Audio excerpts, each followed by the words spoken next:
lo le li o le tu o te whaantalo whantuai I lo o tau pa ia mo lo tau mamalu au nā le atua mo la tau wharetua o tina o ta mā tutua o le pa ia o le au whai ngā ruenga o whia fo i se tafo le larolangi o e mā futa mai ai e tutonu o lo sa, tutonu o lo maota mo lo lawa, tutonu o whale whai ngā ruenga o te whaantalo whantu I le nei a fiafi le suafa manu malo Yesu Keriso.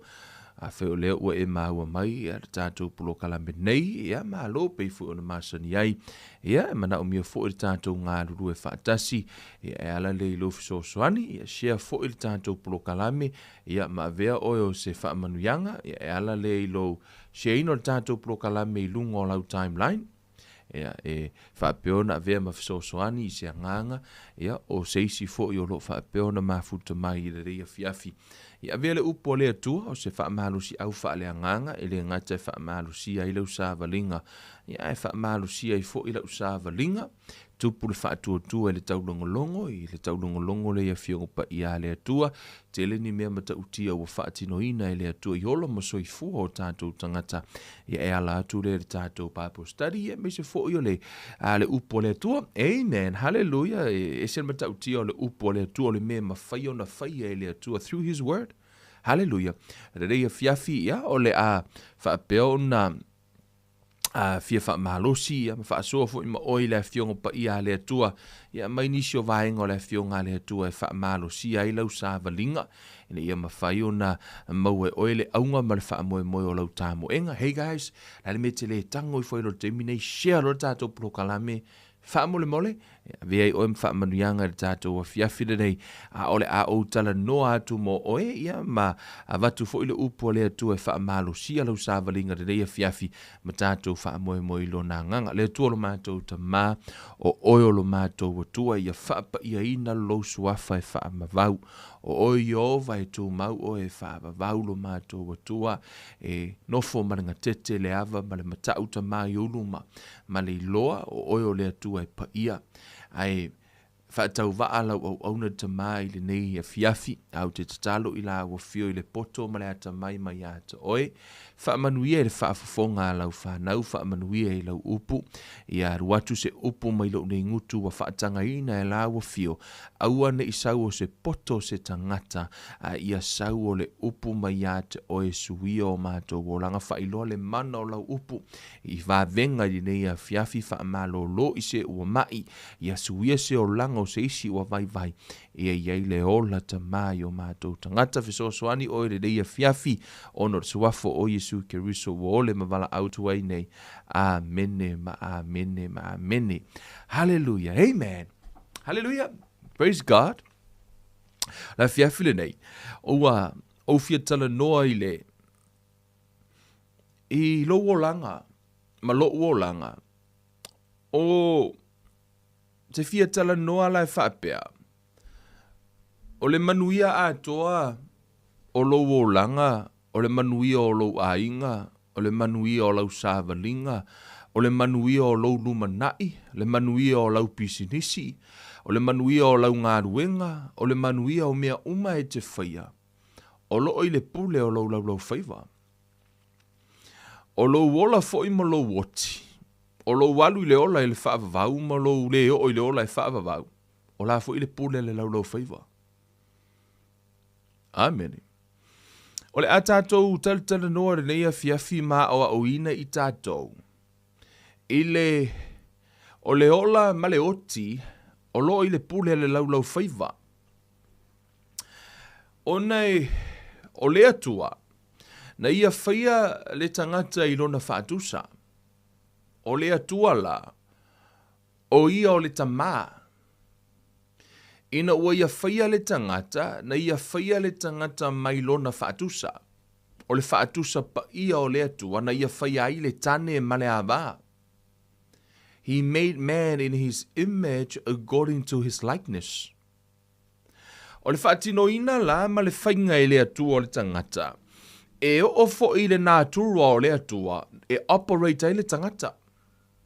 Mea le nana whai mai whai upertus pa ia pule fo I la ua I o le sami o manu whe le lei o manu whe tolofi e pule le tangata. Why? Because o ka o le atua o ia e pule. O la la exercise le pule a le atua ma whaatino le pule a le atua e whapena fo o tangata. E whai fo i le pule a le tangata e se ana ia whai e lona whaatusa. O le atua la, i le fausia ina e le atua o le lalolangi, o le malo si anga po o le mana o le atua, o laila na upu. Ameni. O le mana o le atua, o laila na upu. Tatu atu le kenesi o lona mata upu mua mua. Aleluia. Whamai le upu le tuspa ia, na whaia e le atua, le langi ma le lalolangi le amatanga, o le upu atua le i e numera tele, Elohim. E plural. Whamai la ia, na whaia e le atua numera tele, le langi ma le lalolangi i le amatanga so le upu atua le alai tala noi le atua le tamaa, le atua i le alo, le atua i le anganga pa ia. God the Father, God the Son, God the Holy Spirit. Whamaila i olfa upu e lua, sa so ona nunumi le lalolangi ma ua ngao ngao, sa ufitia fo i le moana i le pou liuli. Na whengao yo ia i fo i le anganga o le atua i le whongatai. Ai whaitau mai i, whamele tala le tuspa ia, o le iai le sami. O le iai le lalolangi, it's already there. Whamaila i, o lai ufitia le moana i le pou liuli, o la fo i he le pongisa. Whamaila ia, o la iai ma le anganga o le atua. And it's so interesting no whaitau atu le tuspa ia, o lai iai le anganga o le atua i le lalolangi. Lai fo mai o lai whaupea iai. O lai iai lo na anganga.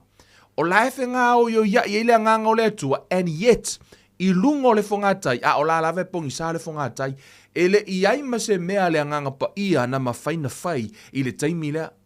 O la lava iai le anganga o le atua, i lungo le whangatai, ai le ima se me o tupu. Right? E whaapena fo i o tātou wola mo tātou soifua. E mawhai o nai e talia Yesu ma nofo le anganga pa i e tutonu ia te oe. E iai ala le anganga pa i e tutonu ia te oe. Ai le ai ma se suinga e tupu i lo wolanga. Ona fo i, e le mawhai na ngalue le anganga o le atua, e au noa ma le upu o le atua.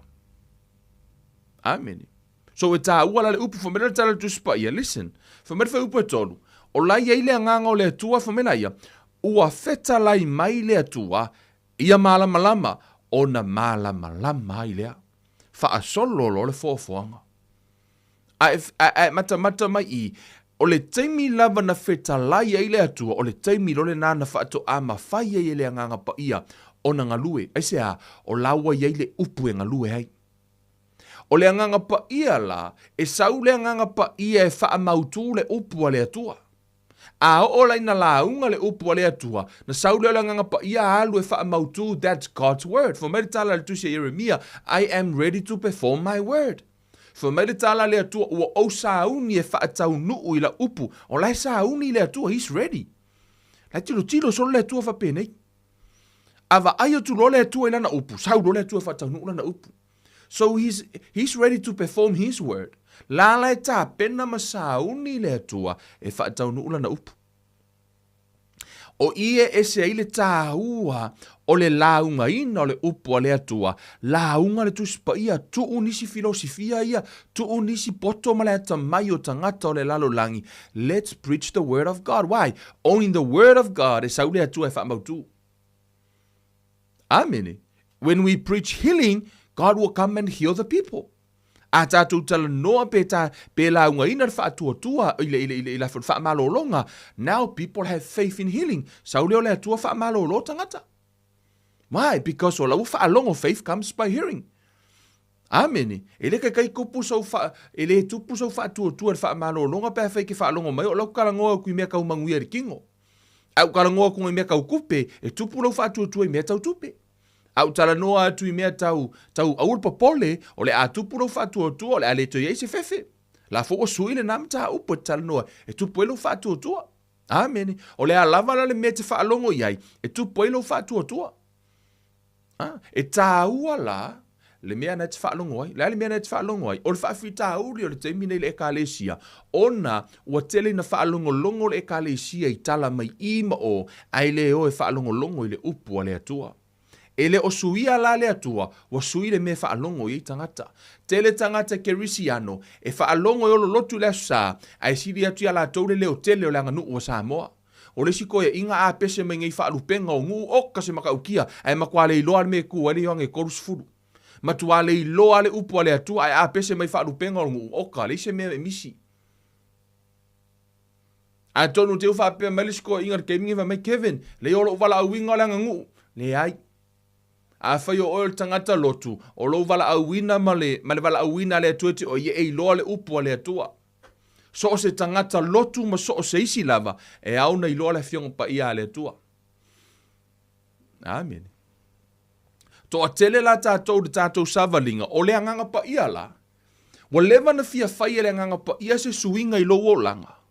Ai wha moe le nganga pa ia i le upu te tau talai. Pe o le upu te whaalongo ai. Se i longa lai release le upu o le atua. Whato a saule nganga o le atua whaonga. A kaukala o ia uia upu. Ma lia lo roto e alua oi whakaungu o upu. Asi a eringi upu o le atua upu o oi. Pe fo i lawa o upu a matai o upu a ai foi. Io oi lava ngaka whainga la kaukala. Me fuinga ele nkako a foi no le mea. Te mi foi lele a whaingi folo folanga ni tai o atu nuu. Fai kei mo o a folanga fo i fa polokiki fo le fa ia aku la i men mak fainga malo o le a fai de mele o le a fai de mele o le a fai de mele e malo o malo fa ka kali lo ka ko la ke me fa ka u i la ko up o i fa ka u e o ala ko fa ka u o la ko mo fe folanga. So now it's their turn o lo ala lava talk I ho fai, right? Fa pe na fo i la tato i le tātou sāwalinga le nei, o le atua, na fola le atua, wa uma na whaila lana promise. O le atua lai, saura le atua e whaatau nuu lana folanga. So le mea le a lai o na tāua tele i ate oe mau, lou tu i le folanga le atua. Amene. O na a saule ti apolo, le ia se mea, saur ki apolo e sauea, saur ki apolo e sui le upu le atua. So, e tā ua le mea te whaalongo ai, o e whaalongo ia fionga pa ia le atua. Amen, faith comes by hearing, a lewa e roma i, whato ai mawhaia na ngalue le nganga o le atua, me le ala i foina e wha, ke lengi su kanga ka lai whasiri wha mai, le ale mea ese e wha unga i lunga la unga la, kama mar wha unga i lunga la kangaka. To te lore me ese i mon me wha unga, because o lista ngata o lai la unga le upo le atua, o lista kanga ka lai la unga o na lava opinion. Me na fumai tala paulo, e le o se poto se tangata lo tano tuai, a o le poto mai le fionga pa ia, mai le nganga o le atua. O le isi la o la unga le nganga o le atua, o le isi o la lave la unga longa ia mafau, la unga me ngā o ngai. A o le isi kangaka, lai wha moe le nganga o le atua, lai he speak up the unction and the utterance from God. Amen, praise God. So, ia le tua. O le, te fia tala noa la, ona na whaia oe le atua ile, i lona whaatusa, o oe foi ma lou lalo langi, e te whausia lou lalo langi, e upu o lou ngutu. Amene. Whai mai le tusia, whaata o tolo na mta upu se fulu ma le valu, whai upe lua se fulu ma le tasi. O le tupu e, he rules by his word. E fa o le tupu na no fo le tupu e fa ngala na upu e a a for he ruled by his word. Anga fa ko le tupu so ia. A fa ya tu tupu fasioti. A fa ya tu tupu pasi tu la fono sia o la na upu o le tu la fono lea. O le mea la ia ile upu o le tupu e ia ile malo si anga. So there is a power ile mea ile upu o lea, a le tupu. Mea le nā po le ale mea whai tolu upo le tupu na whai atu ala upo le tupu le mea whai o mea umai te tauna wha tau nuu le upo le tupu la whai atu. Mea na whai mai le tusi a whai la unga e valu whai upo e whai mai o le mea ua iai le polo a inga le tupu o le mea lea ua iai le pule. There is a authority. La iai le pule le mea le upo le tupu. E maa fua ona le eise se maalosi anga i le upo le tupu o ne wha ngutu lua le tupu. E uma whaingila ngala ko e sui le simi uke ko e sui le upu asea. A wha ngutu lua lo le tupu o lona winga ele o iese maalosi anga i lea i le upo le tupu. Pe a whaia e fe fo ia i le manatu o le tupu e tautala tasia le tupu. Mea ngai e ile atua o le atua e le sui i ona manatu e tasia. Hallelujah. A tautala le atua o le na. Me foi la na le sa le atua fa tanura na upo sea. Kasola na upo le tu la fono. There's a power in the word of God. Amen. So le upula le tua, I tonu le tusi lea. O lo au mai e se poto, this is wisdom. Whai mai. O le fua o le ngutu o le tangata e maa ona ailo na manaba. E maa ona o ia I mea e tupu mai I ona lau ngutu. O le oti ma le ola, o loo I le pule a le laulaufaiva ia, o e mana nao I ai la tau te a ai I lona fua. For my death and life are in the power of the tongue, and those who love it will eat its fruit. For my oleola maleoti o loo I le pule a le laulaufaiva. O I la tau e mana nao ia, I la tau te a ai I lona fua. O te e fiatala noa I le. O a umani me o tutupu I lo wola mo lo soifua. A tonu e o mali teimi nei o tau whanau. O nai whainga tā lo o langa ma mea o e whianga iai. Mafua mai o no upuna. Na whetu upo ni upuna lafo I o lunga. A tonu o le teimi le nei. O nā lawe te whiu e kausu e po o whea le ha au lo valea I le a onga. E mafua na e valea I le a onga. E mafua mai tala na lafo I lunga ia te oe. A tonu nai te whiu e su e po o whea le ha au lo fefe. A tonu na te fiu e su e po o whele a au e whai o a foi. Wa wha pēnā ilo o se I tu lou ale pa I amal mamano o tātou tunu. A tonu na te fiu e su e po o whele a o mea nai tu tupu I lo o langa. E wha maritala le tuspa ia o le oti ma le ola o lo I le pule le laulaufaiva ia o e mana na o iai la tau te a ai I lona fua. O le upula, it's a seed. O le fatu. A o la ina lulu le fatu, pete tuto ina le fatu. E iai le aso e afo, e ola mafua mai ai. O fa pena afo ina le upu, a faina e lulu ina le upu.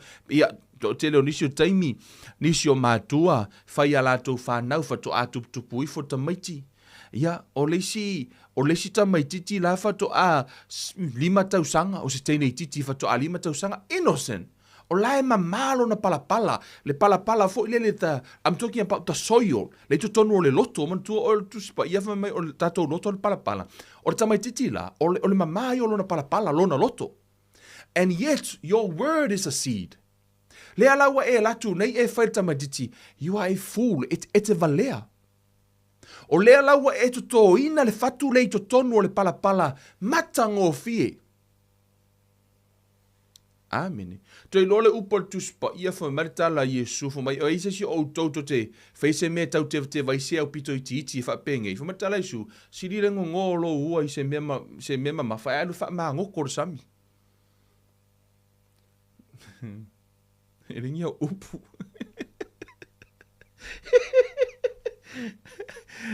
Ele kai me ko ke fa pe ele o upu Yesu. Fa matari su, ai si o ko fa e feise me tau te e ono a fa inga isi tama se si fa tau va a fa pea. Ah. Fa mele tala Yesu, e si di lengo ngolo ua ise memalo, ise mema mafanga alo ke fa ma ngoko sami. Actually, fa Yesu si lo ke pule le ola. Ole upule na, e leo fa mele Yesu tala le pule le ola. Ala tom fa Yesu e fa atusa mai, le anga o le mea le olo tango a. O lo tango avese me a fai na ise na maliwa Yesu. O le tamaititi lea na maliwa Yesu fu mertala tu spa ia tu se Isaia. Ele ai se me ma faina fa ataua se anganga se tasi. Nothing. Le se me ma faina fa ataua se anganga o se tangata sto atasi. Fu me le se aulo le se me le se a real e ma faina fa ataua o le tau le anganga o le tamaititi na is the precious blood of Jesus. Na maliu la Yesu marta matiti le na ai saule istangata fai ia toto ia totonu I mera metala tu spa ia fa mai ai fo lea sau fo ile a mio leanga o lulu o ile le kikangia o le ala o fanau o le mama o fanau no la ifonga ai o mai tangata o lulu ia I fatu leanga ne mai ke valea le se me ke au nga sau le o le sta matiti sau le silo matua fai lang kama fa mai ko kikinga ia e a vanga ke kai a Yesu fia fai ko lua. Le ala ua lafo upu ne it's a seed. O le tamaititi la, le ala ua luatu le upu le ua nofo ilona loto. O na ola lea, Ele o vai e toina le taimi le na a o lawa mata no o la le fatu le tamaditi. Fel me ngai lo Amerika me kiki me ka o fia fai ko lua. No na ilo mai ati oila na e fai atu yai. La sama malonga ma fo ele ka walonga ma fo si me ka fai ko lua. A o na winga yo le sana tala fu le life po ala va no winga fai and yet e interpret o e fa nga o ki Apollo. E a fo te fai el tamaditi o e ki fia fai ko lua. Ona ola I fula tamatiti. Le kai ia e fai rolong ko lua sauro le si fai mai. Mai, kere ia o ngā mea. Sa ola utala, e tele I fai le tamatiti a le fai son ko lua, aina e to to ina le fatu. Ko kiki ngai a fai so ko lua, ko kiki ngai e a vanga. So you plant a seed. E ola I fula le tamatiti, se I tu lou, o lau te whao ngā ina langa ngana tu sa o teimi fai sa o ono, o le sa wā ina I whanau, ha o la iti, mafua mai, o le ai o se malama. Alo atua le silo matua mele nei failan la ta lafo ia pos ta ma fo I fa ono ia la to fa nau fa ono ia la to fa nau ona tupu fa le o tamaititi o la ile a ona le tonu e fua mai fo mero tala tu spa ia o le ola ma le oti o le pule le laulaufaiva o e mana na o ila to te ai o la to yo na fua na e to ina e le kei me ke va ai ko a fainga e fai lo fanga e vale lea Maria lo fingal o le ai fo le valea e ke thira ka fa sa so ka miki me kwa vale fo ngi ka miki la me wala nga vale ka miki ma fu mai o upuna e lafo e istangata you know I am so annoyed sometime ile e istangata fo ile fa te ingo aunties ma uncles Kei loa, ku sa pe aunties ma uncles, aua te whaatanga I la tau to speak death over your children. E la tua se auntie fo I le si I lunga le ka malisi o mai woi, wele mangu ki lea. Right? E ta ngofi wha ingo ka meki o mangu ki. Ta ngofi loa la u yei. So now, wa wha o ngai le ti Apollo to speak death. A la la vea, la ngofo arisi makua ma aka yei, hi, lai va ia kua, lai whai ngaru e ngar ki Apollo, a lai lango e a mga ia. Fo mai aia, I vai ngi ko kiki ia, la e kari e ima whai ele va lea I lungo singi ka magiki. Nei o le innocent na wha nau mai lea tua, a o le ngi wa whawhanga I le oki. Ola I fole le nei alu toto na mai e lea tua, a o lai ola I fonga, o mea uma o malaia ma mea o le fia maalia ma isi mele ngei, lei lunga o moringa mika vai kula, e ese le ola pe ola wha alau kangi ele ola o sika mai kiki. E mafua mai o upunga lafo I isi tangata. Teiloa, whai kekere ku ola whanga uiska ngaka. Whai tete fo I a o ina tautala ni upo ni tangata whai ngoa lau whanau e fia maalia ma whai ngoa ini manu. Pe whai ngoa lau whanau niwa. Te rola utalo ia te oi. A e latu le whale, wa e lau whanau ta talo I lunga. Cancel all those words. Wha le au ngā uma upu lana tau te talai. E o oi te me otu I la onga mera e tā ua tonga luenga mātua. Onga yei isi whai a onga o la fo I ka lafo upu I lunga o ka maiki. Tau te lo o upu e iai lea. O lai e le ola, o lai e le oti.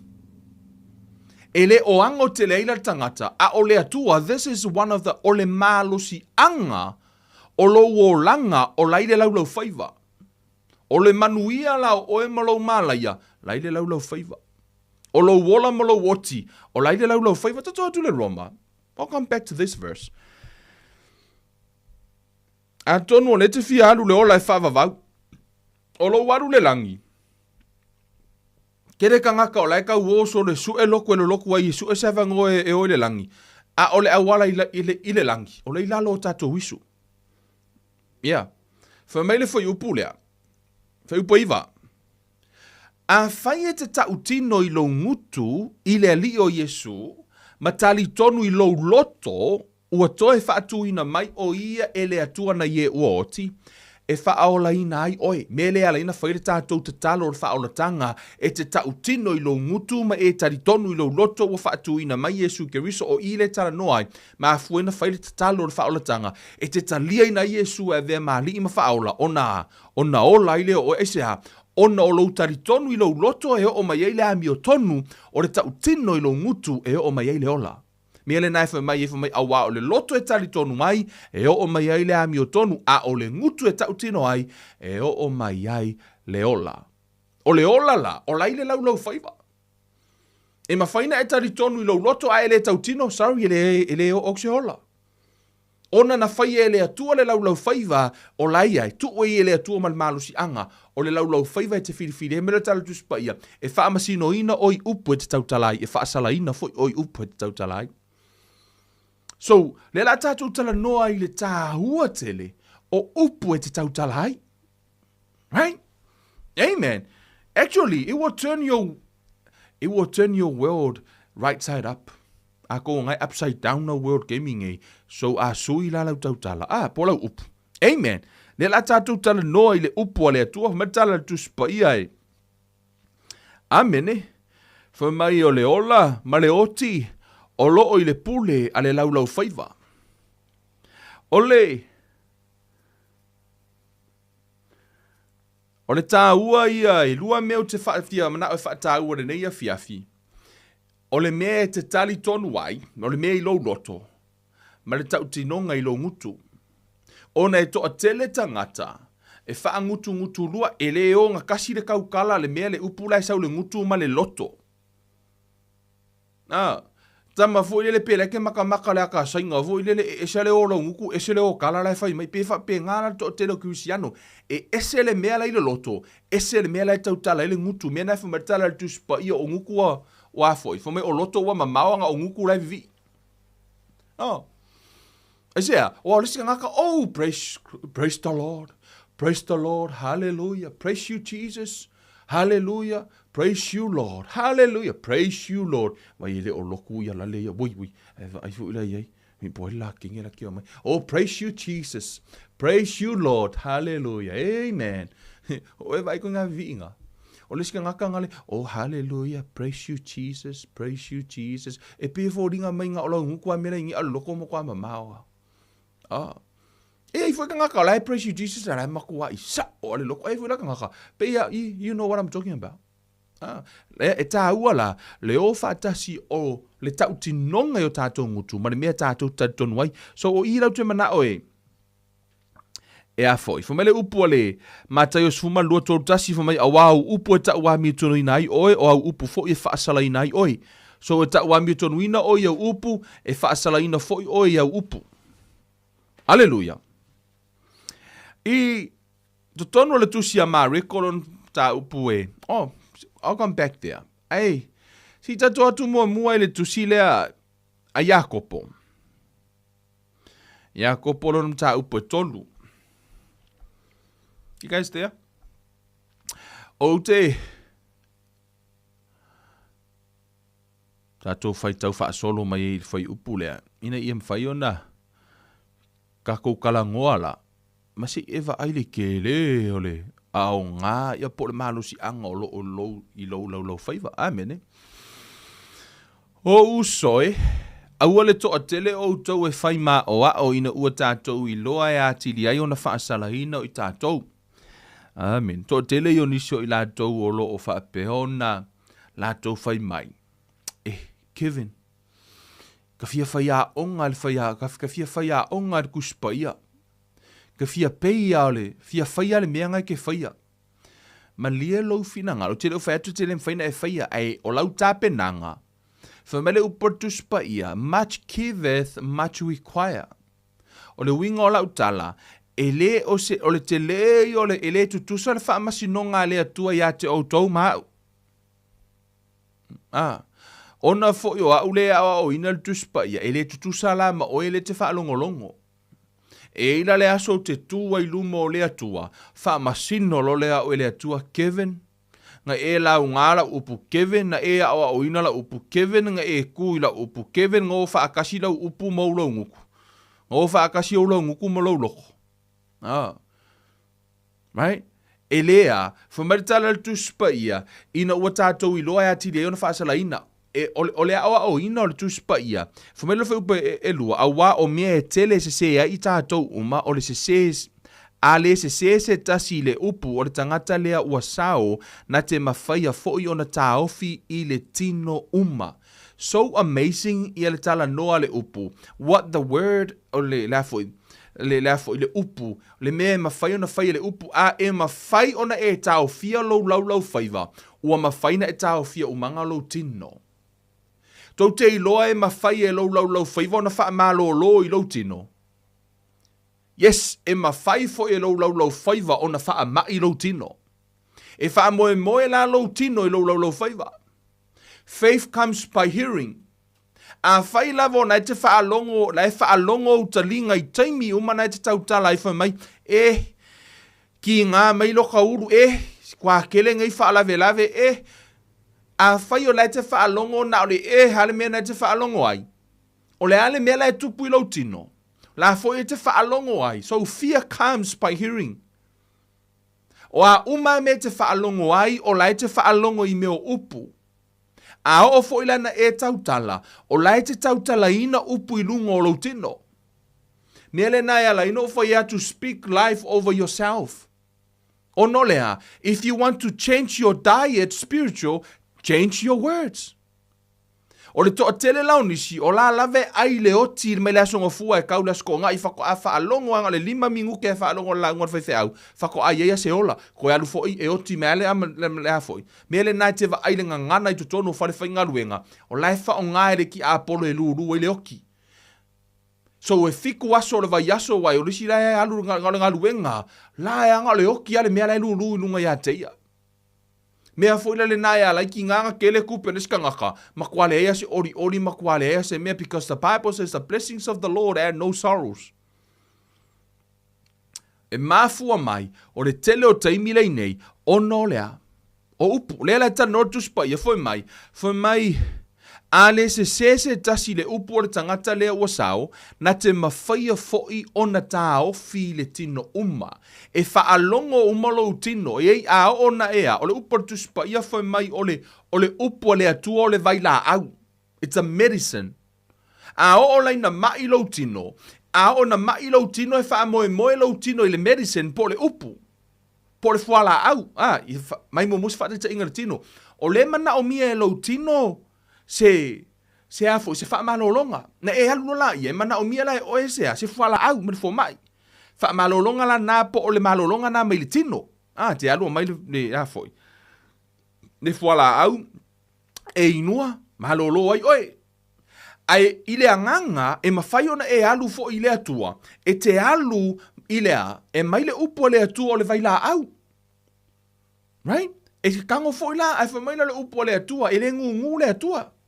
Mele na le ina mai le upo le atua o na whaalava lava ua o malolo ai. You speak that over yourself.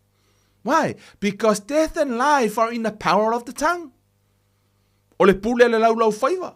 A o lai na tautala o le laulaufaiva. Fo mai le upo le tuspa ia. Fo mai o le tangata lea ua sao. Na te mawhaia fo I o na ta ofi I le tino uma. O le a lava le conditional o tino nei. Ma fua mai le result. O le result o upu na tātou tautala ai. E le tangata fo mai. Oh, I'm fat. Pauanga o le mea lai whaalongo e riska ngaka. I'm fat. O le mea ngai ala inga fatless. Yeah. Because o lau atau talai, la ua frame me le upu. Mea fo ila ngai for my I'm fat. Oh, I want that cupcake. I want that chocolate. Pau ngā mea lai whaalongo ai. I want. Ai a sui fo ila le upu. Au fast. Le la ana pongi karkalangoa le ana pongi. Mene. Maka fo inga sui lea. Sui le mindset. Let's move on. Whamea whai upa toru whaauta, ua tātou a vane whaangutu I ngutu o solo whanua, ia lātou usi tai mai ia te I tātou, ua tātou liliu ai fōi o lātou tino uma. Whaauta mai fōi, oi whai upa toru. O solo whanua. E le eima se mea solo whanua, mwhainga whai au ngō molonga ulu. Le uinga o lautala. A ona ta oto so fanua I lalo. Ele ngofo fa so fanua fo ele e mua ku ule so fanua I lalo. Ai a online ka ma fa so fanua e tu ilunga. Mai vai so fanua ka fa ku lunga la ka oko. E mua ria I mele ulu so fanua ilunga. A online e tango fa ala ka so fanua. O ngol fo ile pe ke kango control so fanua. Ke controllinga le ulu. Mela na ya la ina vatu le fa ngutu. Matulola I o le whaangutu wa tuu I luma le pito I luma o le ngutu o le solfanua. E ko soa le ulu. Fa mai lai o tala la tus pa ia. Fa mai a fa auta foi o avane fa ngutu I ngutu o solo fanua ia la tou usiusta I mai ia te I tātou. Ua tātou li wai foi o la tou tino uma. O solo fangua ngana ko akasi anga ka I runga. So a o langa ngofor ka kai nunga solo fangua. A fa manga o alu solo fangua. Pe li liu solo fangua. E kosole. E control uma ele fa ngutu.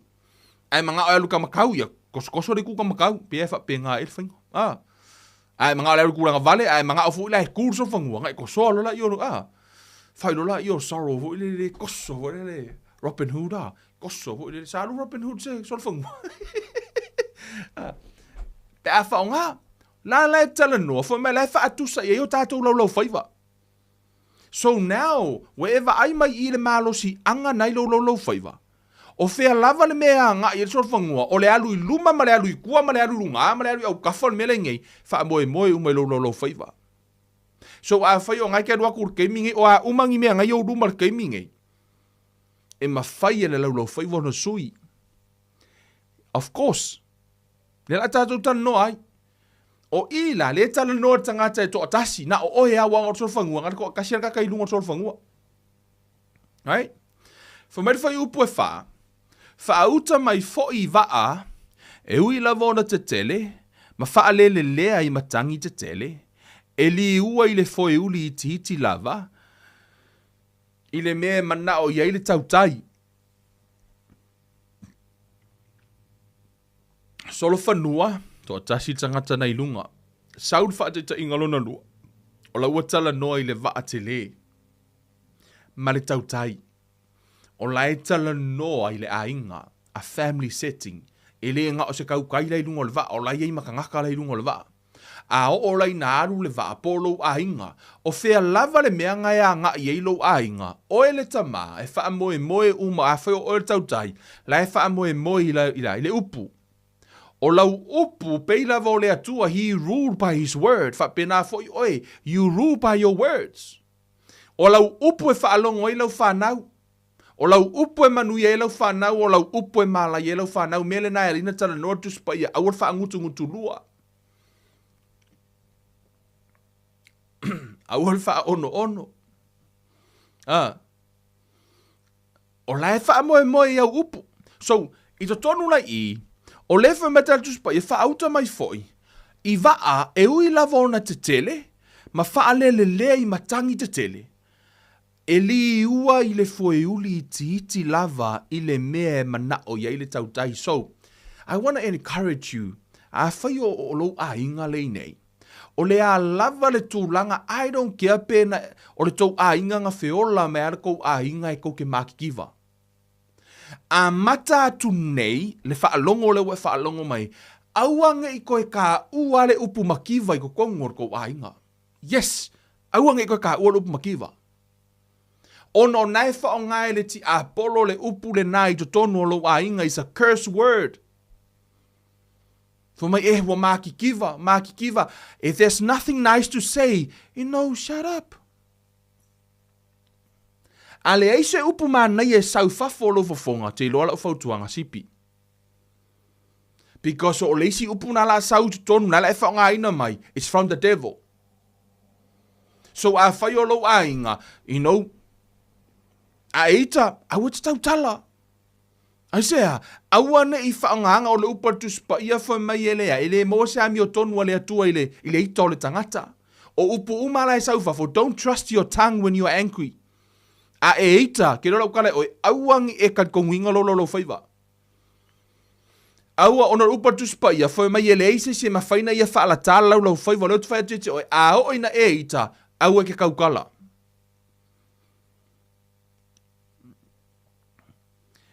E loa la, e whapena la, e loa mato a inga ul mea na. O awa o neina ke ua wika. E loa le leia lo ko rua o wika o le kaukala. And for the whole time, we'll give a voice. Within few hours, so koe kaukala fo le pea ke alo wika. I e whai mo wika. Ok, ka akara. Vai pe se le ika Kevin, e whake mo kei kai. Ai le kai o kai konginga lo whaiva pea o ngo wika. Mea le ngai ke hika ilo a whai e te le e pūlea lau roto. Mea ngai matala tusipa i e pūlea lau roto because for me, the abundance of the heart, the mouth speak. For me, ole me tumu i le loto e tautala i le ngutu. Mea nai for me e pūlea lau roto. O a umangi upuleanga ngai kau au mai whawholau loko. Kango e pūlea ka ofi. Well, for me, wale ma whainga ka ofi. The Bible says the spirit of a man is subject to a man. For me, ole anganga ole perifeta, for me, the spirit of a prophet is subject to the prophet. E se sere ngā kala le mwhainga e ka ofia, e mwhainga e ka ofia. Yes, lai tanu no le tuspaya. So you can control your tongue. E le mwhainga e whaalata, ai mwhainga e ka ofia. E le mana o le anganga paia. But don't trust your tongue pa o te meteitai, for le upa tuspaya, whaauta mai foi. I waa, e ui lava I te tele, lai tana noa I lea, a inga oa, o lea lava se whaala potonga po le e kale sia. I'm telling you, o le upu e na te lili iwa atoanga, a whaina ola mai le tau a inga I le ima se si e le leise a onga. Na ola mai le tau a inga I le ima se si e le leise a onga pena tu le lei, po o le tau a inga I matitiva. Te lola utala, sui nei launga ngana. Aua nei e toi mawhau, kukusa le leia oe markangaka mau, mea markangaka mau. I'm telling you, e le ai ma se si e whaape wa special I le atua lau whai pisingisi, pe special I le atua lau whaenga lai kele kupe. Ai ao o mai e ke oe le leisau kupe. Ngā whaape leo le akua e le ango le akua e ke oe, no. Kukusa le leile alofo le atua ia ke oe le mativa, markangaka lai mau oa. He's not a respecter of person. Kukusa fo le alofo le atua ia ke oe ma le alofo ia ke a whai o ostangata nai te ola laulangi ki oe whapea, pea o siri le alofo le koe a Kevin. No, kukusa le leia le alofo le atua kia omla alofo ia ke oe. Same. Na maliu ai. Tu tusa la.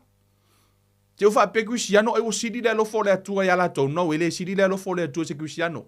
Tu tusa le leile alofo le atua le kuisiano, martangata le laulangi. Mele nai ale fumatara tuspa ia ele fie le atua ai oti tangata ami o leanga. Aisea, ona afo ia lofa ile atua, a oti la tangata mi o leanga. Fa no no le atua langa oki doaru se ori. But he loves man. Mea ngā lai fuinga hika ka malo yonga ile akua. Inga ua ilo le leia yonga o le akua. A ho nginga o salamoka ngaka mafo ile atua. Fa ma ngalo lo ile akua ka ngaka. Fa ilo le akua, halu e ka ungi ngeva le mele la kupu. Sola, aisea, langa lai hika ka malo fu me o vaenga I ka fasi yoki ngaka mia perfecta ma. La lai hika iai. A ole atua, no, he loves man. For me, alu lema na ole atua la vea. A ole va aia kako, no.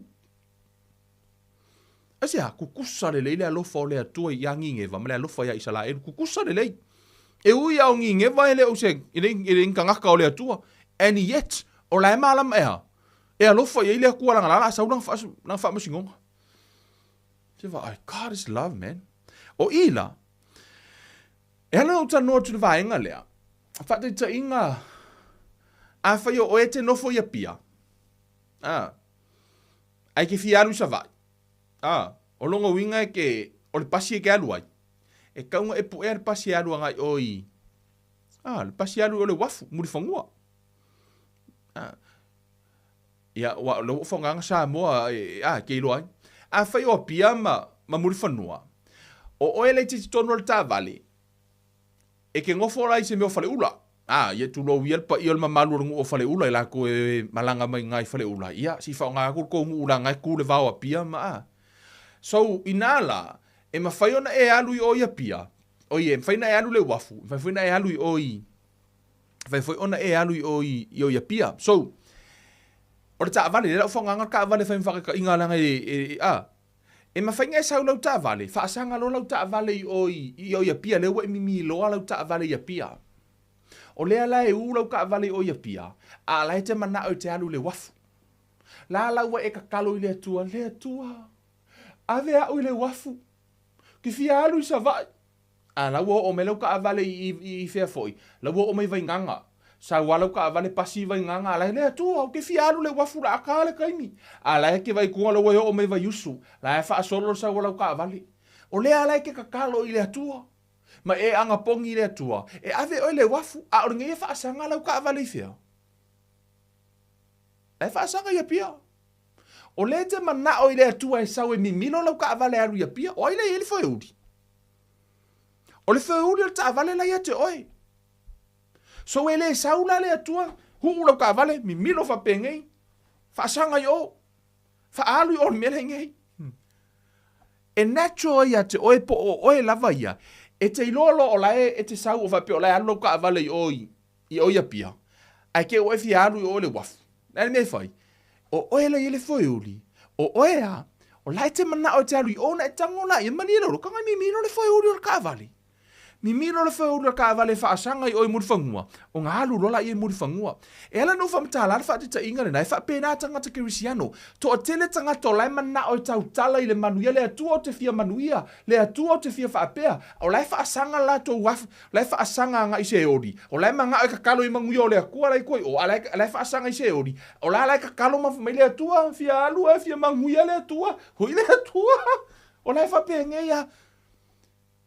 E la fala au i le atua, anga pongi le sika ngaka, le atua wha manguia mai elo ka ainga, le atua le ala mainga le mako ainga, se sui ia ngai mai.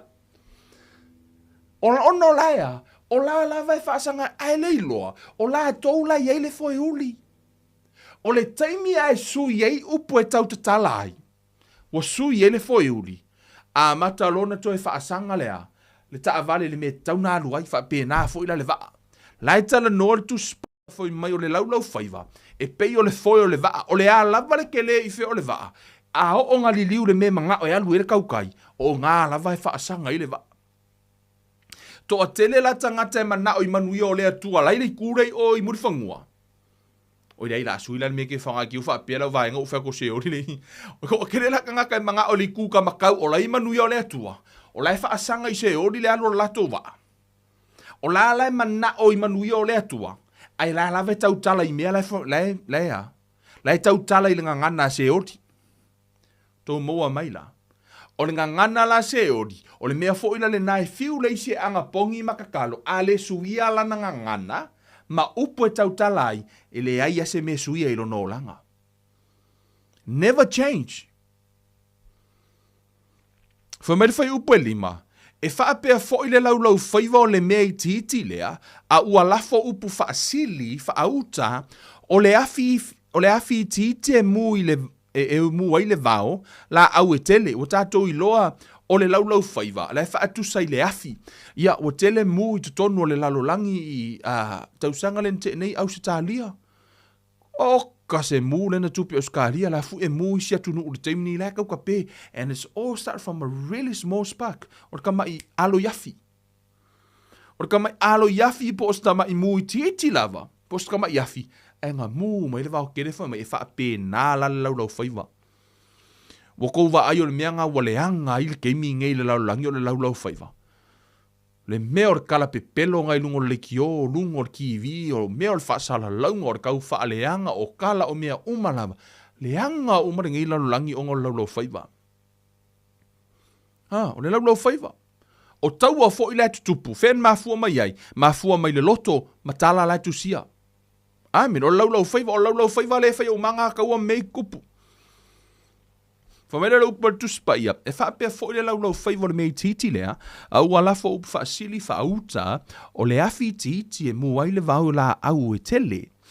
O le laulaufaiva o le afi lea, o le whaapu enga o a mio leanga, ua whaapea o na tuuina i le laulaufaiva, i o tātou i tū tino, o lo o leanga ai le tino uma, ua whaamuina ai le o langa nei uma lava, ua whaamuina fo i le nā mai kena. So, go back to my illustration na whaongai lungo le vaa.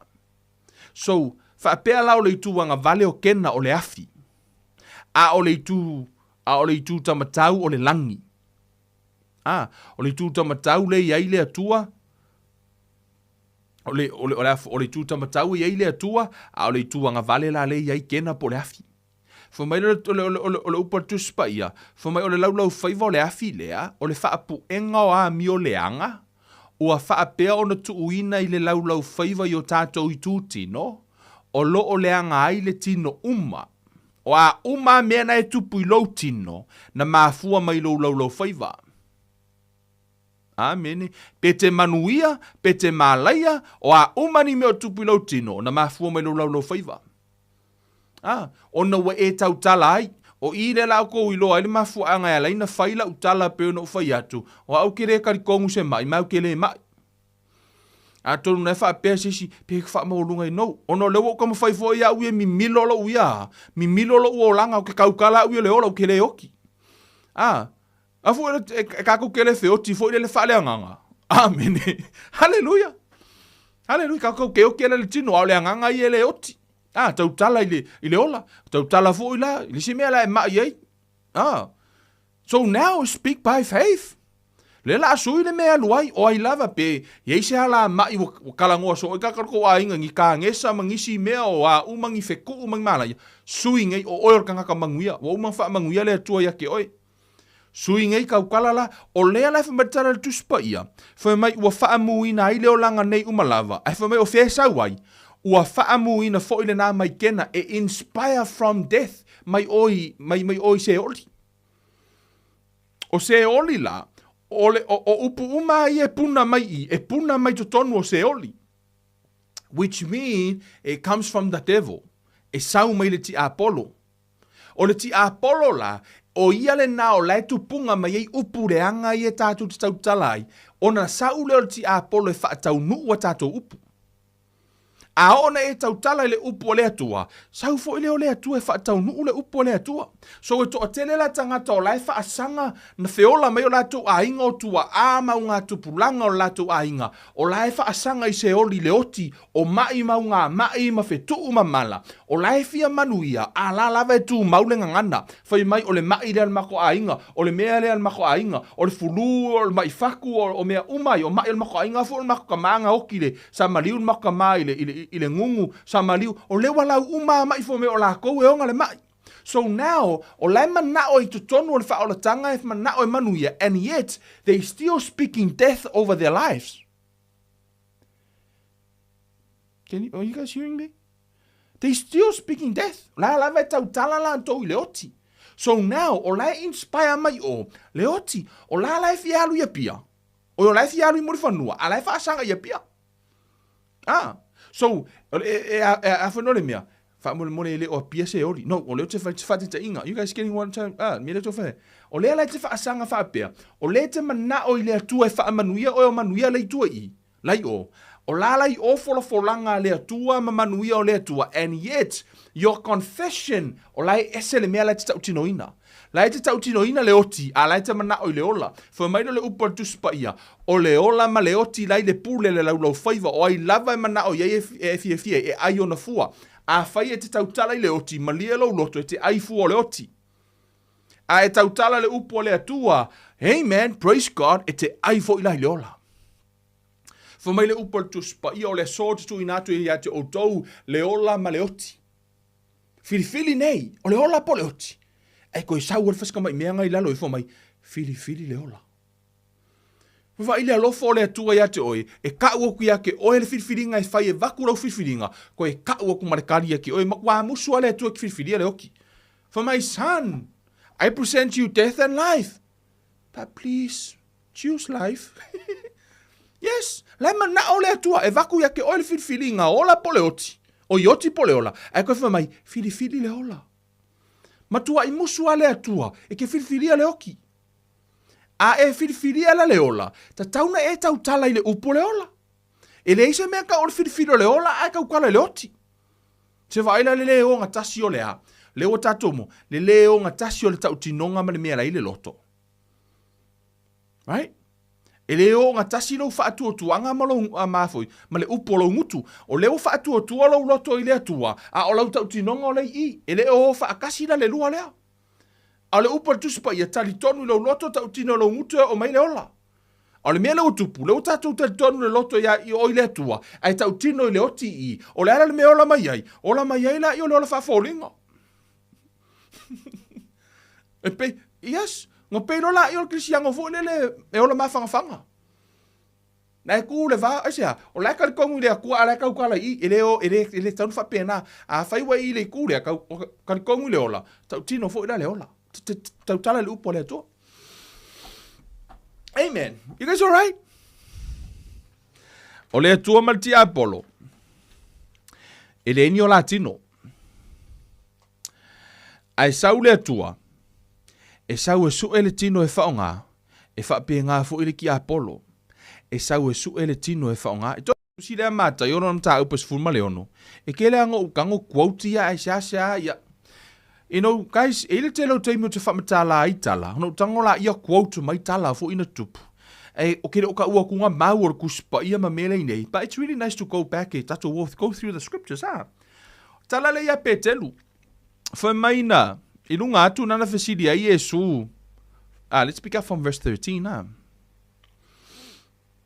Fa mai, ua mali watu Yesu ile lau ele o Kaisarea Filipo, ona fesidi atu waile o ia i ona soo wa whapea atu, pese hale upo tangata ia te hau lea tali o tangata, po o ai, ona lato whai mai ai lea o le upo a isi o oe o Ioane le papatiso, a o isi o Elia, a o isi o Jeremia, po o se tasi o le au perfeta. Ona fetalai atu lea o ia ia te ila tou, a o tou pese ala o tou upu ia te au, po o ai, foi mai la ia, ona tali mai ai leo Simona Peteru, ua whaapea mai, o oe o le keriso o le alo le atua soifua. Wow! O oe o le keriso o le alo le atua soifua. Listen to Jesus' reply, foi mai. Ona tali atu ai leo Yesu, ua whaapea atu ia te amu ia oe Simona Paiona. Awa ele se tangata na ia whaahali atu ia te oe. A o loo tamā oe le langi. It was God, the Father, my Father, show it to you. So now, o le tau mai ia Yesu, sa speak sa o ale atua ia pira. Na whailoa ele atua pe na tala noa le atua ma whai ele atua le tamā ia Peteru. That's the Christ. That's my son. O loo watali ile na. So o le lana langona e Peteru le leo le atua. Mele ngā lo foi mai tala Yesu i amu ia oe Simona Paiona au wa ele se tangata na ia whaali atu ia te oe a o lo uta maa oi le langi. Amen. Le lana tala noa le atua ia Peteru ngakala ngoa foi lele se saulea kua se kingo no. Ele oilo e Peteru la o le akua le kamalanga whailoanga kuia ngaia. Le whako ailoa i ingo wa whailoa e Yesu. A Peteru o a ura, I'm the man. O a ule wakala ngoa ile atua. Ilalo atu, the same chapter le nei. O mai fai upo luata, si fai mai. O na poia, na amatai e Yesu o na whailoa atu i o na soo e tatau o na alu o i e Jerusalema. E whaatinga ina foi i me tele to e ina male au fai taulanga sili. Male au tusi upu, e whasi o tia foi o ia. E whaatu ina foi o ia i le aso tolu. O na taita ane ai lea, e Peteru ia te ia, ua vavao ia te ia, ua whaapea mai, lea li ia mamao ia te oe lea mea, e leo o le nā mea ia te oe. O le upol tuspa ia, I think one translation for mai, then Peter took him aside and began to rebuke him. Se va aia Peter wakango rebuke lea tua. Yeah, for mai, he rebuke him. Watango pe keru rebuke le tua. Rebuke Yesui. For my then Peter took him aside and began to rebuke him, saying, Far be it from you, Lord, this shall not happen to you. Ala reply a Yesu, for my, ona fa liwa tuai lea o ia, ua fa pe atu ia Peteru, Satani e, I nā luia oe I o utua, ua whai oe ma mea o te tausua iai. A wā ele o mea ale atua ua e loto iai, a o mea tangata. So now, o ai lena, o aina inspire ina le talia Peteru I lunga I. O fele mea na sau le talia Peteru, lena tali o oe o le keriso. For my Yesu, it was from the Father. Ai o mai lalo I, o fele mena sa wele talia Peteru, le tanoi lalo I. O fele mena inspire mai le talia Peteru, fai mai na sau mai a Satani. Mea le ngā e kali aku Pekeru e whaliu Yesu, fai a Pekeru sa kangi sau yo kua sea, lai tala noa sa o a Yesu I le nganga lai whao ngā ina mai Peteru. Me mua, o lunga I, le ngā whao ngā e le atua, ai o mai lalo I, ua whao ngā e le ki Apollo. So, e lua la leo, to o tele nisi o tangata, la tu te whai mai, o ruar ko o kele ia whai mai, kei loari Kevin, O ke ia whamer ki Apollo ia kia, o me whaile mea lea. Sau fo fa so songa ki Apollo fai me o le to tele fa mai o fa so songa ki Apollo fa mer ki Apollo fa pe o fo le so fa sorry o ke o fo we are ko la ngonga le leo ki Apollo ai ko ke le la ngonga le leo le tua and yet they both spirit right o nganga uma me uma fa fe fe la na e la ngona ina le leo ki Apollo ai ke le la ngonga inga le leo le tua o la veta la no le tua every day o la speak le tua. He speak to me in dream, a vision. Let's speak to me through his word. Speak to me in what? O ke le ngonga le kua i o ka linga i e lua. No. He always speak through my heart. Tana noa i o le tu. O te langona la le tu o le te lo taimi. Me le ngei. E ifo e keimo ke langonga le or ki Apollo. Yeah. Ora ke le loka nga kasoli. E pe fo linga me le leile lako whalongonga le or ki Apollo. Lako keilo le leia or ki Apollo. Ai ka kere o whaalonga fa mai le o langonga le atua e. Peso ke o ka iko o le singa ka le langonga le leo ki Apollo. Right? So, ela no tana no I. O ai le ai, o upu nai te tau talai. O lai tau mawhai le mana o le atua e ngalue mai. Lai tau mawhai le nganga o le atua e ngalue mai a te oe. O upu fo ila te tau talai.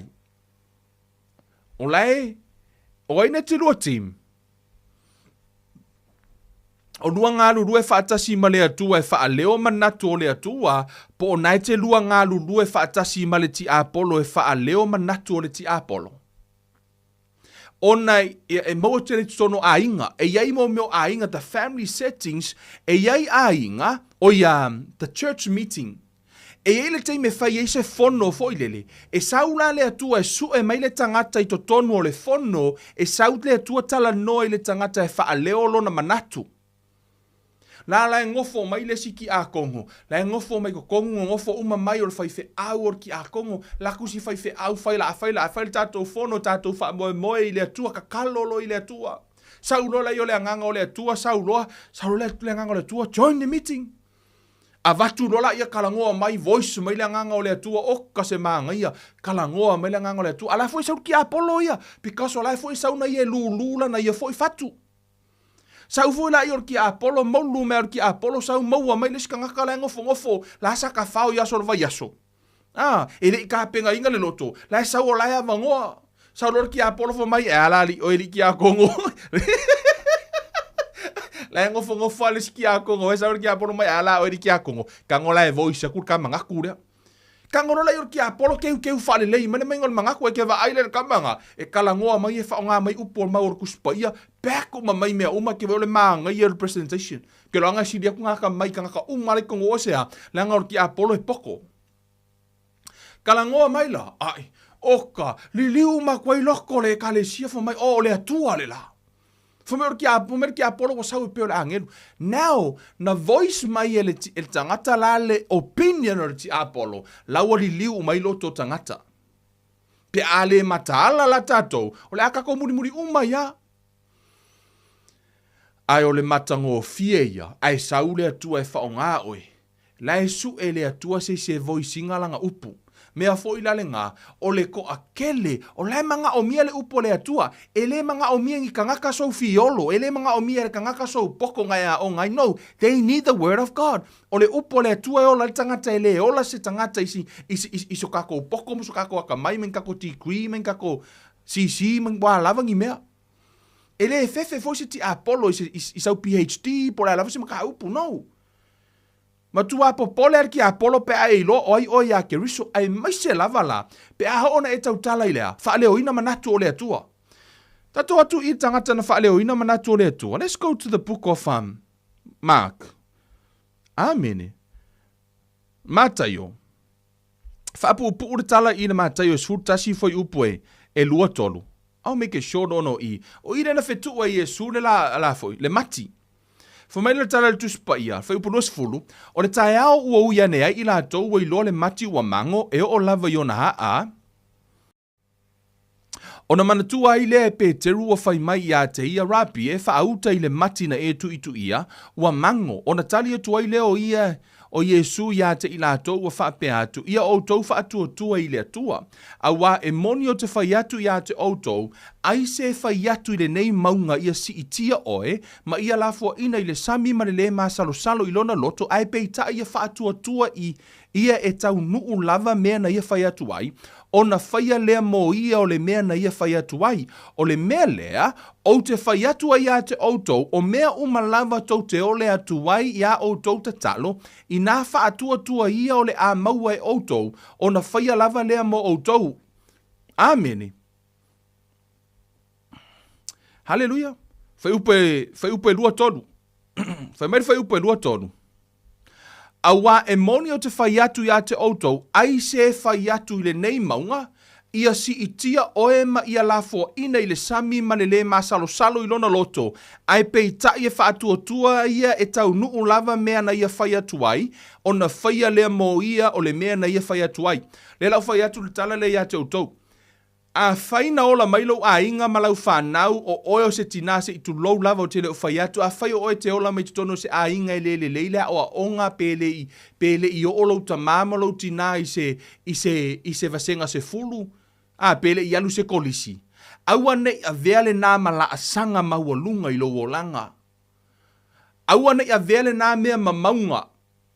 A o oere mātua, ia e ta talo mo lau whanau, ta talo o la tau e mo eila uonga vili ma veason kengei. Wa sui lang kalango i langa whangau. O langa whangau, e māsangi ang kalango le mea fo ilele mga o, just to be a doctor, e alu e fo ma, i fo ilele to be a nurse. A o le taimi nei, lo a matana tango encourage, no, not just be a nurse, be a doctor or someone higher. Nā le mea te le aim higher. Amen. Now you speak life.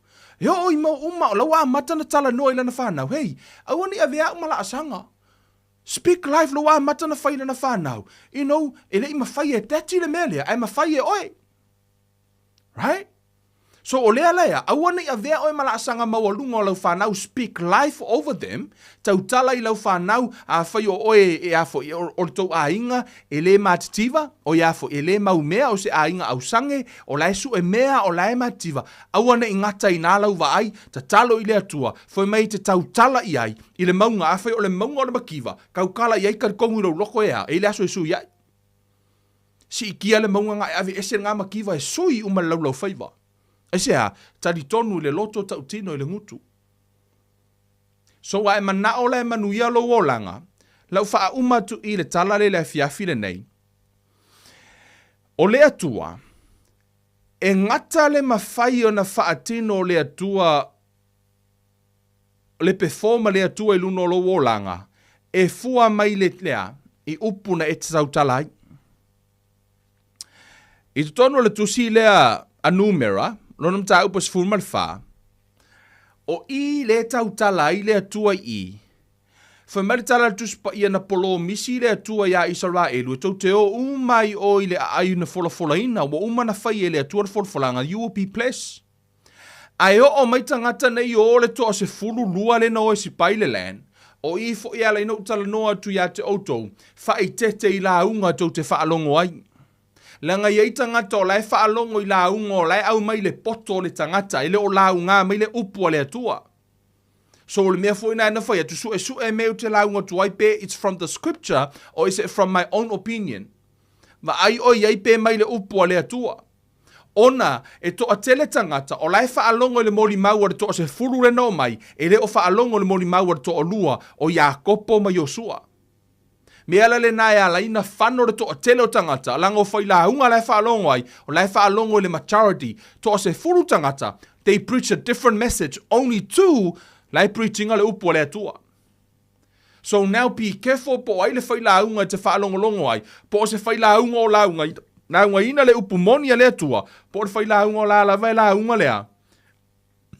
Wanga o I, e tele tangata, e mafua ona wale mawhai e latou, right? Ma tua toto se furu le no.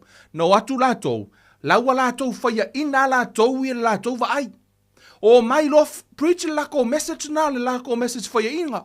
Fai mai e maanga ia mea uma ai o ke le yo kingo kangaka. So o lewo mai preach le mena lato va ai ai. E leo lato te leo preaching le faith Laua lātou preachinga le problem. Right? So these people preach the problem, not the word of God. So to tele la tangata, lai whaalongo le problem. So faith comes by hearing, fear comes by hearing. So to tele la tangata, lana whaalongo lava o la unga foi mai o mai o mea o le finangalo o le atua o la ita le atua o la curse le atua tangata. That's not God's will and that's not God's word. Anga preach le upo le atua, he's a loving father. God is love.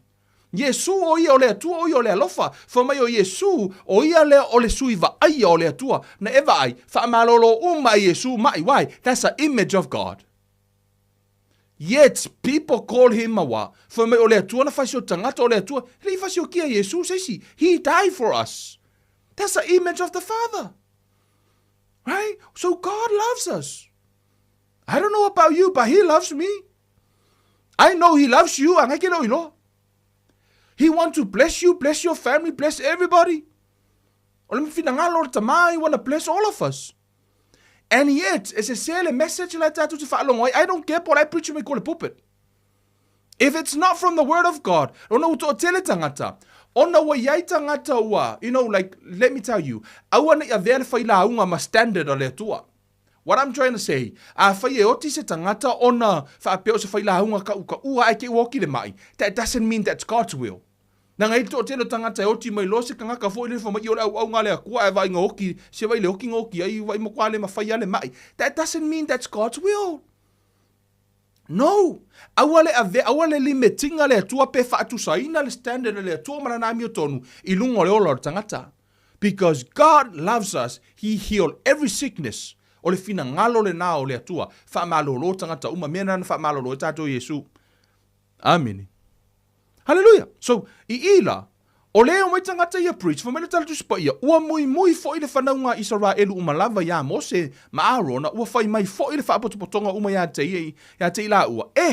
Ana mato woti le nu o aiku pito, ana mato woti le na vau, ile nei vau, sea ele me ua au mai ai ova ya te mato le nei nu ia oti le pelu. E avea fo I mātou fa fine ma o mātou ta maiti o tangata o tana. E lelelei e au na mātou to e fo I atu I aiku pito. Leo o tau whaalongo mai, o upu ia kau karangaka ia, nga whaile a kua oi o a leo whai mai, si de le oki aiku piko pe oki le vau.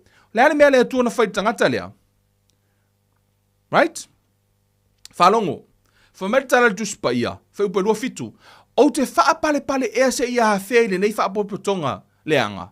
O I lātou lava o e mui mai I a te au. Ua ou la ngona lava I mui ngā le whanaunga Israelu. Ua lātou mui mai I a te au. Whamere whai upelua se furu walu. Ia e whai atu I a te I lātou. Olo o whai mai Jehova. Olo o lau. O te whaia lava I a te outou.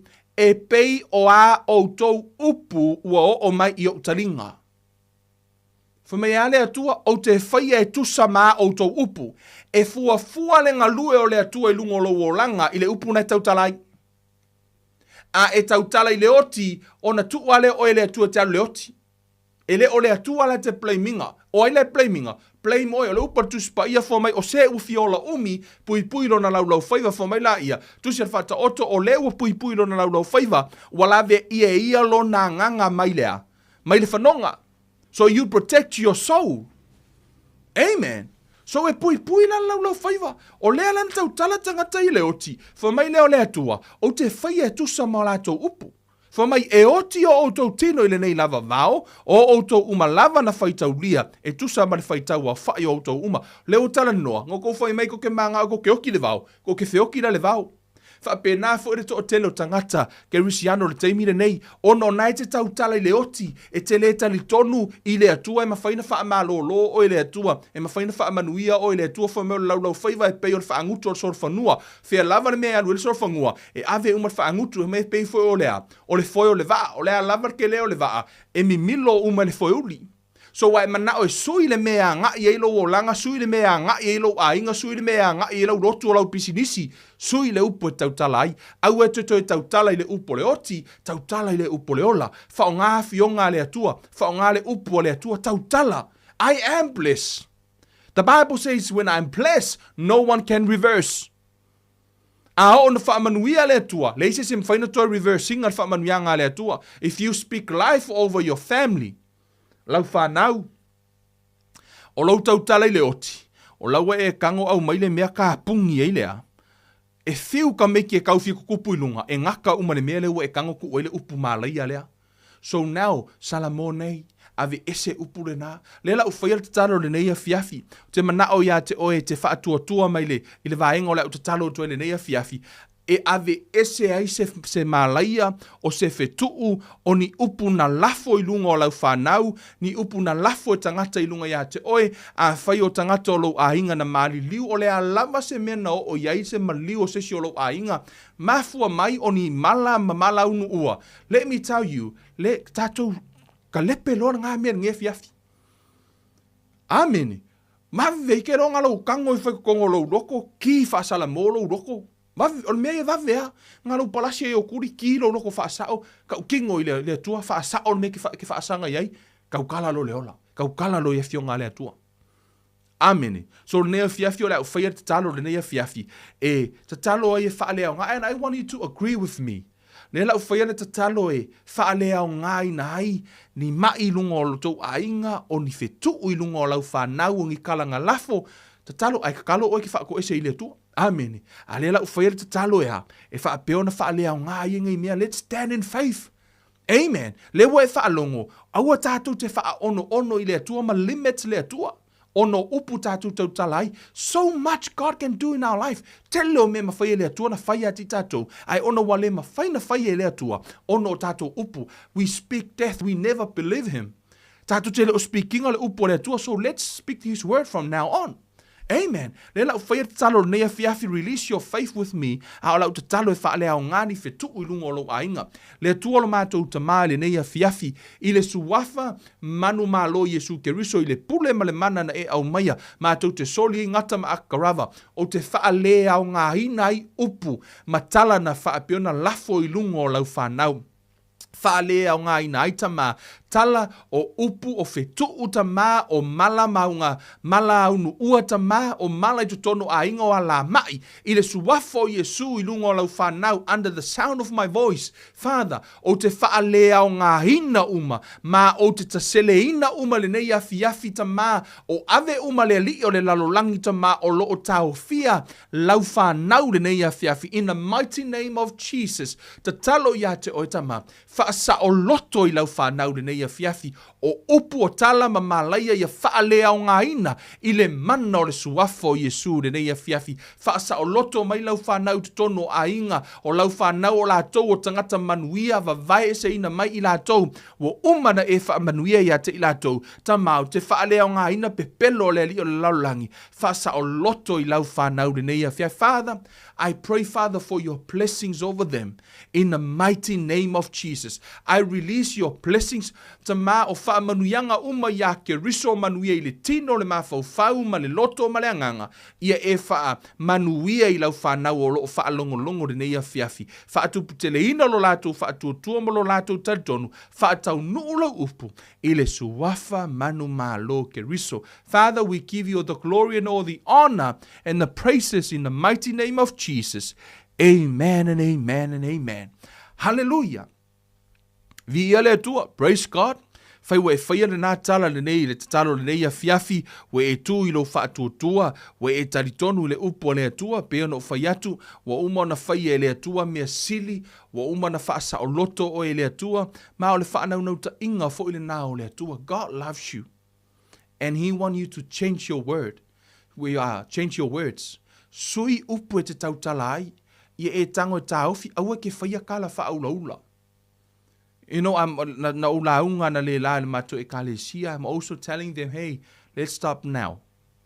Stop it before you like it. Aua te whaitala ono lau whaitala whaaulaula I lunga o lau whanau wa ea, o laua e whaavaivaia I lātou. E pei e mali e pan yet, o laua e ula I lunga le creation a lea tua. Amen.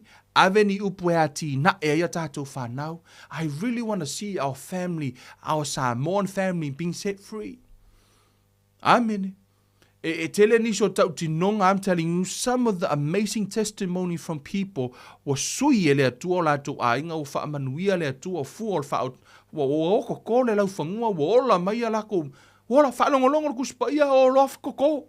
Gaming ei, o laua ai ka alafu o koe ka ngaka o le ainga lea. Laua aku ka ngaka ai ka alafu mai maua aku e su e ku kama koe maso sea. Wa fua mai me kukongo lau ele ele sea. Wha longolongo ar ka ngaka le upu alua fai. O le ainga la space au sange ma matitiwa o sui uma le atua le ngata na whaalonga le upu a wo fai. Tau tala le manuia, tau tala i le ola. Yes, true story. Amen. Whaamanuia le atua ia te oi malau sāwalinga re reiva yaso, a vere reiva yaso, tatalo i le atua fso swani lau sāwalinga, ia whaapeona i le upo le ola, tau tala i le upo le ola, e le o le malaia. Amen. Ai mana o sui le mea nga i eilo a inga, sui le mea nga i eilo whanau, tau tala i le ola le teimi nei. Aua i to a vea ni upu malaia manifetu, aua fo i te whaatanga ina tangata o lo a inga to speak death over your children. So important me rau tano to le teimi nei, ona e tupu i to tono a inga Samoa. Fia tele tangata o isi tātou tua oi, e whaingoa tātou whanau i mo meo manu. Whaamole mole. Aua, discourage lor nā mea. Whaalea o ngāna upu mea nā ala ina na winga mai i mangu ka miki. Ia, lana lai lafo i lunga upu, it's a seed. So please, lau au ngani ma lau tua lalo le neia fiafi. Wha moe le atua wofi lana upu i lau loto le neia fiafi. A vea o seisi, te tuto ina le upu le atua i loto o lau whanau. Ia fua mai i lato. A vea o te whaafetai, I owe this ministry to my mum.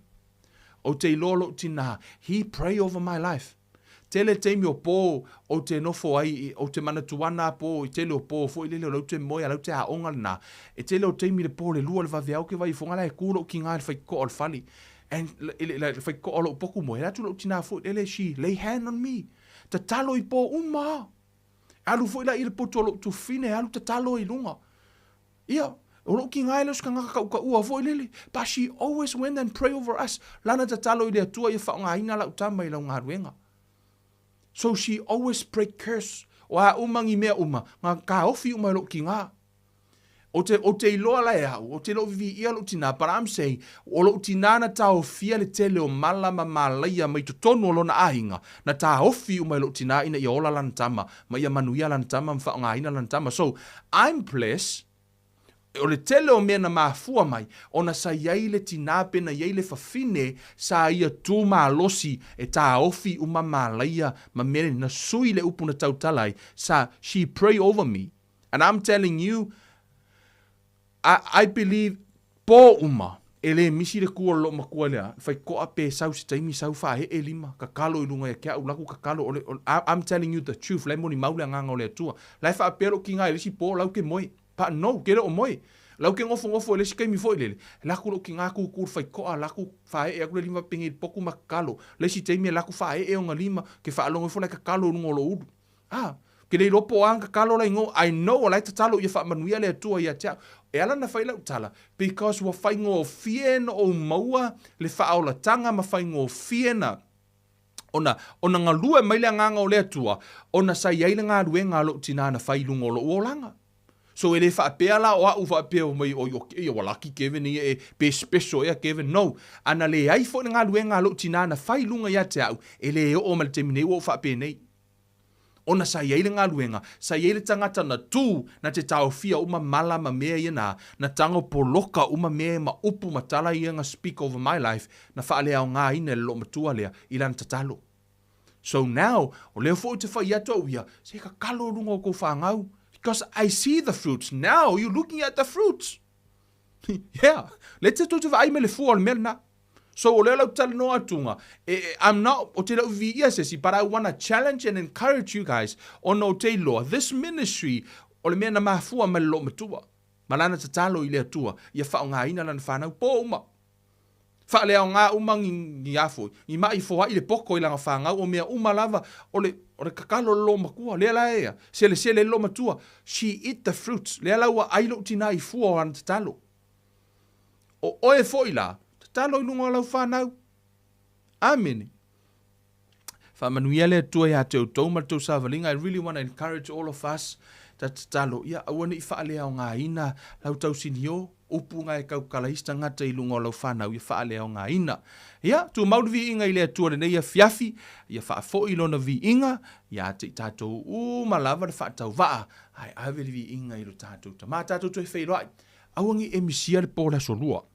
Lai kako kala ngore growing up spiritual, a whaiwa e whanau whawina o e talia Yesu, nai te lotu awani e misia lo wawanoa, le asolua, la tātou pai postari le tu lai varu tātou wheloa iai. Ono Yesu Kevin Uluiva le nei alofa tele mo o tau. Love you guys, tātou toi wheloa i, wha soi fua ia.